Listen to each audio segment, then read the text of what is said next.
বলার তো বিশেষ কিছু নেই।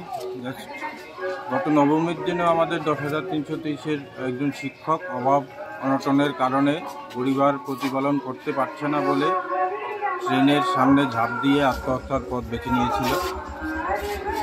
আজকে ভোরবেলায় আমাদের 10,323-এর ইউজিটি শিক্ষক সম্রাট দেববর্মা দীর্ঘদিন কিডনি সংক্রান্ত রোগে ভুগছিলেন। আপনারা জানেন, কিডনি সংক্রান্ত রোগ মানেই প্রচুর টাকার প্রয়োজন। সংসার প্রতিপালনের টাকা জোগাড় করতে পারছে না, তার মধ্যেই চিকিৎসা ব্যবস্থা কী করে চালাবে। জেনে বুঝে অনেকটা মুখ বন্ধ করে থাকতো, আলটিমেট যেটা হবার সেটাই হয়েছে। সম্রাট আমাদের ছেড়ে চলে গেছে।